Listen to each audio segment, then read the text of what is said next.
All right, so we have followed the smartphone through an entire human life, from the very first years all the way to old age. Now it's time to put all those pieces together. What's the real story of our digital lives? So here's how we're going to break it all down. First, we'll revisit the whole idea of a digital life. Then, we'll walk back through the developing brain, the crisis in the teenage years, the juggle of adulthood, and the unique challenges of later life. And we'll wrap it all up by looking at our collective responsibility in all this. You know, this entire thing kicked off with one big question. What actually happens when you track one person's life and see how this incredibly powerful technology shapes it, year by year, decade by decade? So, after traveling that entire lifetime, what did we actually find? What's the story here? Let's do a quick recap of the most important evidence-backed insights we uncovered at every single stage. Our story started right at the beginning, during the most impressionable time of all, early childhood through those preteen years. This is, without a doubt, a critical window for how the brain gets wired. And the evidence we saw was just crystal clear.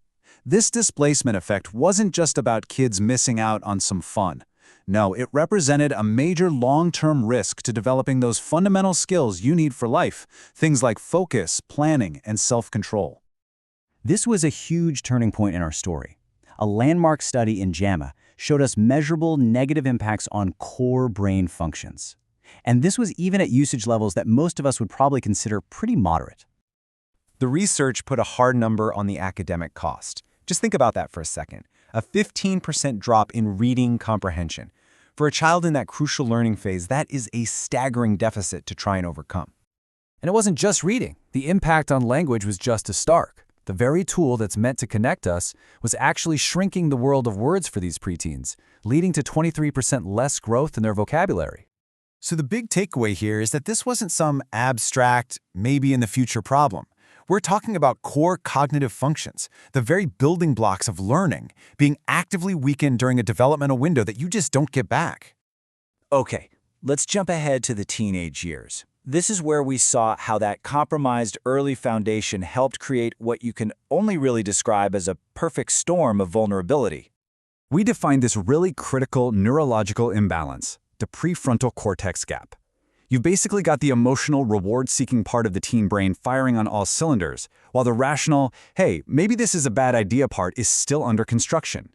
It's this exact gap that makes them biologically vulnerable to the dopamine-driven loops that are the bread and butter of social media.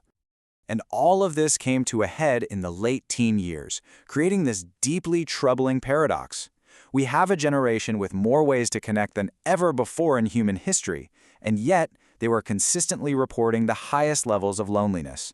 It just doesn't add up. As our journey moved into adulthood, we saw the smartphone change roles again. It went from being mostly a social tool to an absolutely essential life tool. But as we found out, this integration came with some pretty significant costs to our mental well-being. The pressure became huge. You're trying to match your real, messy life to everyone else's perfectly curated digital highlight reel. And that created this chronic feeling of not being good enough, of anxiety, especially during a decade that's already filled with so much uncertainty. Then for adults in their 30s and 40s, a totally new crisis emerged. The smartphone didn't just blur the lines between work and life, it completely erased them.